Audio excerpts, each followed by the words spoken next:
welcome again to the Explaining History podcast. I think one of the abiding interests for me when I look at history is how people make meaning, cultural history, if you will.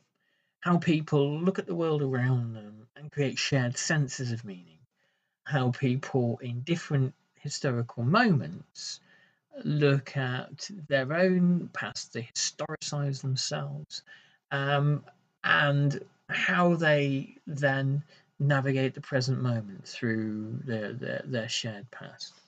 And I was thinking that when I was reading Roots and Culture today, the great book by Eddie Chambers, which I've looked at before on this podcast. Um, and in the fifth chapter of the book, he talks about how in the 70s and the 80s, um, uh, the new generations growing up of Black British people um, looked at and imagined Africa and their relationship with it. So he writes. From the earliest incidences of enslaved Africans being removed by force from their homelands, Africa, or the specific regions of the continent from which they were taken, has occupied a variety of positions in the African diasporic thinking, reflective of no end of fiendish complications born of diaspora. Diasporic attitudes to Africa have ranged at various times from alienation and indifference to a romanticized but nevertheless powerful embrace of the continent by the followers of Rastafari, who see Africa as a symbol, a place of black redemption and liberation. And from the 17th century onwards, multiple schemes and notions of repatriation took their places alongside cultural manifestations through which links to Africa were maintained and nurtured. The diasporic embrace of Africa took what was perhaps its most dramatic form in the activities and writings of Marcus Garvey. Garveyism and its antecedents, though before the Jamaican-born Garvey's years of triumph and tragedy, there existed the towering personality of Edward Wilmot Blinden, rightly described as the father of Pan-Africanism. For a variety of reasons and in a multiplicity of ways, Africa came to figure prominently in the crystallizing of a young black British cultural identity in the mid-1970s. This was a time when Rastafari and its attendant dread culture cast a particular influence over young black Britain. So just a word about Garvey there. So Marcus Garvey, obviously mostly associated with black nationalism in America, though obviously he was from Jamaica originally. He spent most of his life in America, but he was a kind of in the earlier part of his career, a key figure of Pan-Africanism in pre-war London.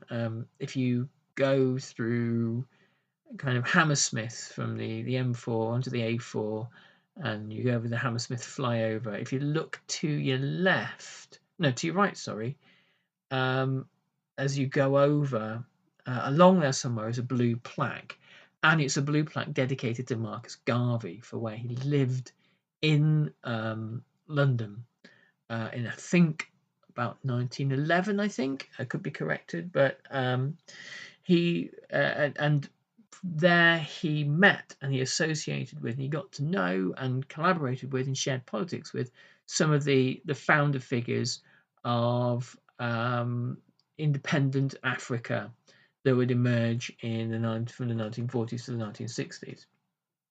So pre-war London was a kind of a ferment of anti-colonial politics, just as all imperial metropoles turn out to be.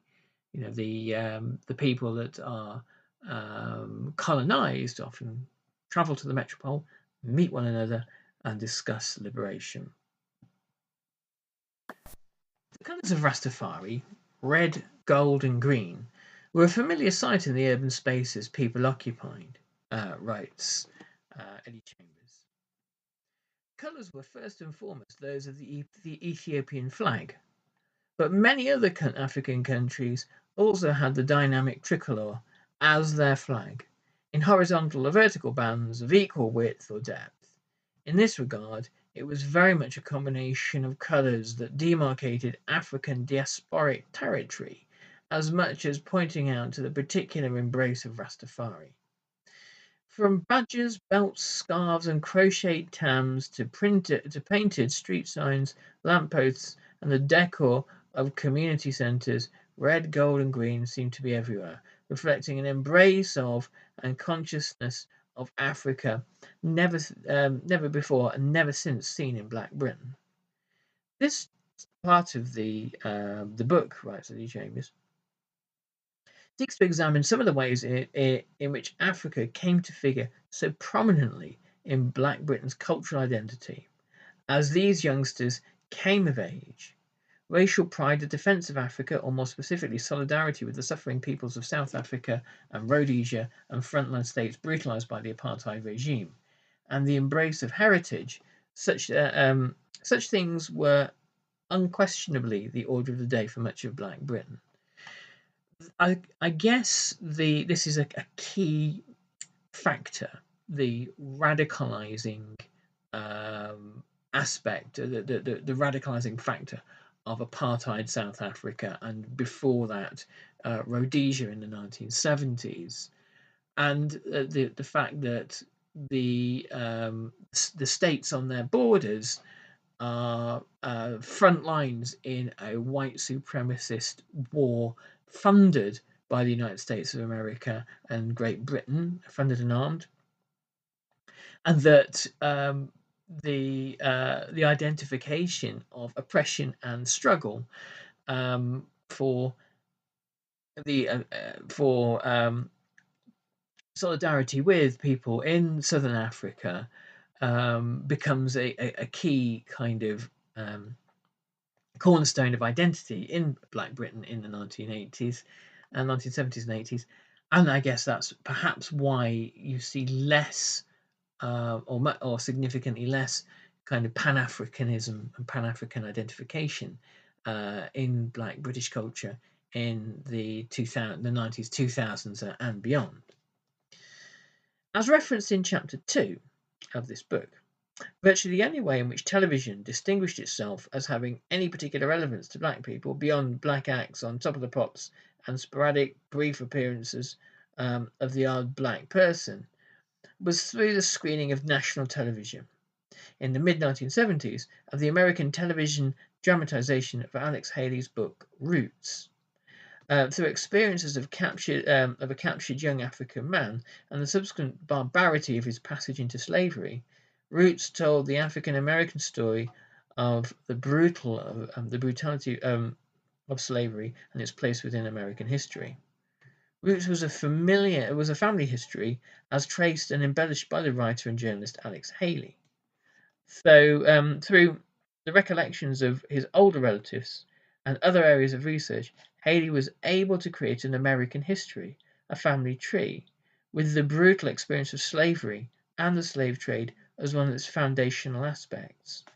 In doing so, Haley demonstrated and reaffirmed that the experience of slavery was not just historical, it was very much an animated and consistent ingredient in the identity of black people, both in the United States and elsewhere.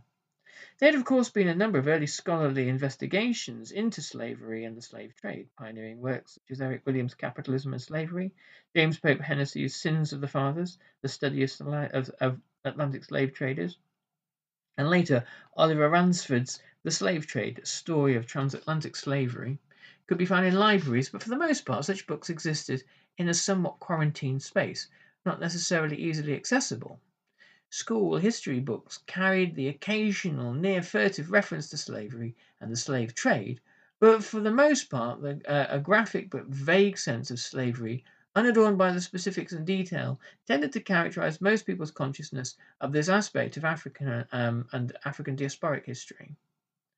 That vagueness, or more acutely, a profound ignorance of an episode that spanned several centuries and led to the creation of the African diaspora, reflected most people's understandings or lack of awareness of slavery during the 1960s and up to the mid-1970s.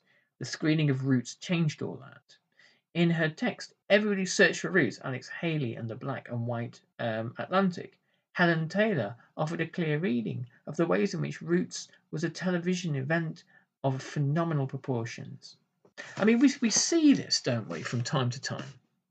There are certain televisual moments that inform public history, i.e., the way in which the public perceives the past, and the way in which kind of academia engages with the public, and the way in which the public, the population at large, who aren't engaged in academic pursuits per se, interpret the past.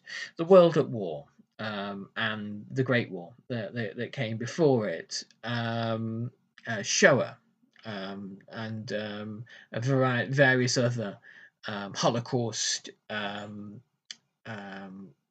pieces of TV broadcasting, and later on, of course, most famously of all, Schindler's List, transform public knowledge and public history, and Roots does the same. Roots was a kind of a foundational moment, and not just for Black audiences either. Taylor writes, Roots began in the year 1750 and records the story of the original ancestor of former Coast Guard journalist Alex Haley. Kunta Kinte, a Gambian Mandinka warrior, is captured into slavery and taken to the American South, where he becomes the first of a long line, culminating in Alex, his brothers, and his sister. The book records the horrors of the Middle Passage, the cruelties and deprivations of slavery, and the separation of families, economic and sexual exploitation, the rise of abolitionist fervour, secession, the Civil War, the emancipation of the slaves, and gradually a new prosperity for what became the Haley family. Astonishingly, perhaps, Roots, in printed as well as in televised form, became a worldwide transracial phenomenon that reached out to touch audiences across the globe. Taylor pointed to its multiple successes. Roots was an instant success. Its advanced print run of 200,000 sold out at once. 1.5 million hardback copies were sold in the first 18 months, and millions have sold since.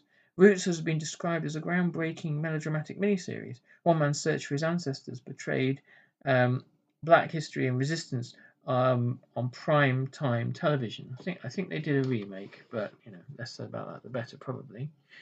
In America, the series reached an audience of 130 million, and among the large numbers of Britons watching on the other side of the Atlantic were the families of Caribbean migrants.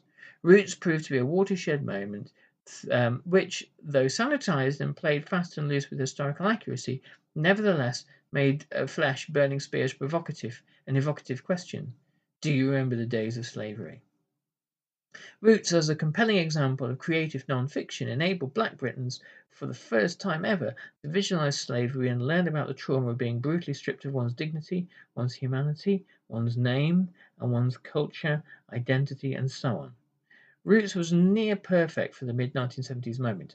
Rastafari had urged Black people to know themselves and their history, to remember the days of slavery, and to embrace the African continent. For Black Britain, Roots enabled all of those things and much more besides.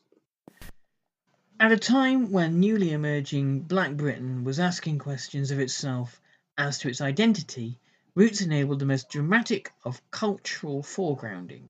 Though it was in essence Alex Haley's story, one of the great strengths of the book and the television series was the way in which they became not just Haley's story, but also the stories of communities of people who felt that he was telling their story. Kunta Kinte was a relative with whom Black Britons could empathise, even as he existed as a figure with whom the non-Black readership and television audiences could sympathise. Here at last was evidence of where Black people had come from, and evidence of an extraordinary ability to survive. This led directly and with surety to the vivid construction of the notion of a point of destiny for Black Britons after their travails over the centuries, and the ensuing legion of uncertainties born of that history. I think it's really important to not to evaluate here as well the educational value that Roots had for white British audiences, who had virtually no knowledge, as it said previously here, of the slave trade, virtually no knowledge of Britain's colonial past and colonial crimes, and virtually no knowledge of the privations and sufferings that Africans and Caribbeans and Black Americans had gone through. And white British people that had grown up in a colonial mindset through education and other forms of public pedagogy, that they had been a civilizing force in the world, which is, of course, what all imperial powers tell themselves.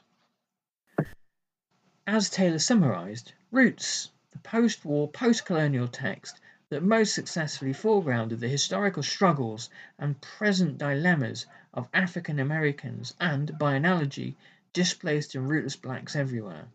Roots took the ship's voyage as one of its central themes and metaphors not only of hybrid exchanges but of diasporic people's loss of and need for origins. This work about the roots of one family and indeed one man, Haley himself argues passionately for the need to discover roots, to locate and celebrate origins, and to find a single identifying moment for black identity. It is an unashamedly Afrocentric vision, leading American blacks back to a Rousseau-esque vision of original purity and innocence, to the paradise lost of one of their earliest societies. Luckily for Haley, its somewhat lukewarm working title, Before This Anger, was changed by shrewd editors to the more resonant and mythical final name. Poet Linton Kwesi Johnson and the critic Kobena Mercer both articulated the appeal of the significance of roots on a BBC TV documentary screened in 1992.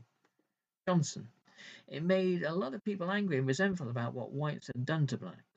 Mercer: "It wasn't so much a series of programs as it was an event, in the series that it was in the sense that it was what people were arguing about, even fighting about in the school playground." Johnson: "It enabled us to locate ourselves, to answer the question, who am I, and how did I get to be where I am today? Roots did that, and it made us realize that we had a past. We weren't just wild savages running around in the jungle."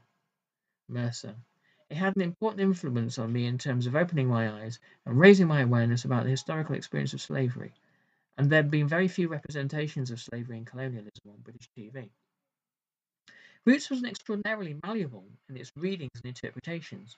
Whatever Haley's own political persuasion and orientation may have been, this story was taken by many black Britons as evidence of the difficult societal position they occupied. Slavery became a means by which black Britain could make sense of its ongoing contemporary challenges. The saga of slavery and its bittersweet aftermath, as graphically told in Roots, further heightened the sense of alienation and marginalisation felt by many black British people, aided by an almost infinite number of reggae songs, many touching on or dealing with the experience of slavery and sufferation, as well as the memory of Africa. Roots stoked the memory of slavery in the collective and individual psyche of New World Africans and their descendants. Furthermore, Roots became a graphic signifier for the myriad ways in which history of the transatlantic slave trade spawned 1,000 black liberation struggles, not least right here in Britain, in Babylon. The signifiers of enslavement, exploitation, bondage, torture, and death were clearly near universally central to the reading of Roots and the watching of its television adaptation. And though Roots went through the celebratory emotions of a distinctly American tale of personal triumph over adversity and the affirmation of the importance of the family unit, many black Britons were inclined to read Roots' wider redemptive signifiers of survival, perseverance, and deep personal struggle for black humanity. Perhaps the most affirming of all was the notion that Haley's Roots was in essence an encapsulation of what the Rastaman had been preaching all along, that the Rastafari represented the purest manifestation of the quest for an embodiment of roots. This was expressed succinctly, as ever, by Bob Marley in the year Haley's roots took the world by storm. Some are leaves, some are branches. I and I are the roots. So we'll look at the significance of Bob Marley as well when we approach this topic again. And I think again it's really interesting just to kind of explore the kind of the mechanics by which kind of cultural formation happens on a mass scale. And I think roots is a really powerful means of navigating that and negotiating that. And sometimes it's a meeting of a particular text at a particular historical moment that is received in particular ways, and a broader sense emerges from it. El rugido de los aficionados, el ritmo de las porras, la intensidad en la cancha. Esto es más que solo un partido de fútbol. Con DraftKings Sportsbook, esta es tu oportunidad de convertir cada jugada en una gran ganancia. Descarga la app de DraftKings Sportsbook y usa el código HEART. Ese es el código HEART para que los nuevos usuarios reciban $200 en bonus bets al instante cuando apuestes solo $5. En asociación con DraftKings, la corona es tuya. ¿Problemas con el juego? Llama al 1-800-GAMBLER. En Nueva York, llama al 877-8-HOPE-NY o envía un mensaje de texto con la palabra HOPE-NY al 467-369. En Connecticut, hay ayuda disponible para problemas con el juego. Llama al 888-789-7777 o visita ccpg.org. Juega responsablemente. En nombre de Boot Hill Casino and Resort, Kansas. Debe ser mayor de 21 años. La elegibilidad varía según la jurisdicción. No válido en Ontario. Pueden aplicarse cargos en Illinois. Las apuestas de bonos son de un solo uso. La apuesta no se incluye en las ganancias y caducan después de ser otorgadas. La oferta finaliza el 29 de septiembre 2025 a las 11:59 p.m. hora del este. Los términos en DraftKings.com/sportsbook/promos. But it's difficult to explore. These things are often challenging. Anyway, I'm going to leave you there, guys. Thanks very much for listening, and I'll catch you on the next Explaining History podcast. There's some pretty cool stuff I'm doing on the website at the moment. Really kind of developing some new content, so check it out at www.explaininghistory.org, and I'll see if sign up for the Substack as well, because there's always new things emerging there. Take care, everyone. All the best. Bye bye.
Save big during Labor Day at Lowe's. Get up to 40% off select major appliances. Plus, buy more to get up to an additional 20% off. Shop even more savings with 3 Stay Green 1 cubic foot vegetable and flower garden soil bags for $10. This Labor Day, take care of your home for less at Lowe's. We help, you save. Valid through 9/3. Soil offer excludes Alaska and Hawaii. Selection varies by location. Select locations only. While supplies last. See Lowe's.com for more details.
El rugido de los aficionados, el ritmo de las porras, la intensidad en la cancha. Esto es más que solo un partido de fútbol. Con DraftKings Sportsbook, esta es tu oportunidad de convertir cada jugada en una gran ganancia. Descarga la app de DraftKings Sportsbook y usa el código HEART. Ese es el código HEART para que los nuevos usuarios reciban $200 en bonus bets al instante cuando apuestes solo $5. En asociación con DraftKings, la corona es tuya. ¿Problemas con el juego? Llama al 1-800-GAMBLER. En Nueva York, llama al 877-8-HOPE-NY o envía un mensaje de texto con la palabra HOPE-NY al 467-369. En Connecticut, hay ayuda disponible para problemas con el juego. Llama al 888-789-7777 o visita ccpg.org. Juega responsablemente. En nombre de Boot Hill Casino and Resort, Kansas. Debe ser mayor de 21 años. La elegibilidad varía según la jurisdicción. No válido en Ontario. Pueden aplicarse cargos en Illinois. Las apuestas de bonos son de un solo uso. La apuesta no se incluye en las ganancias y caducan después de ser otorgadas. La oferta finaliza el 29 de septiembre 2025 a las 11:59 p.m. hora del este. Los términos en DraftKings.com/sportsbook/promos.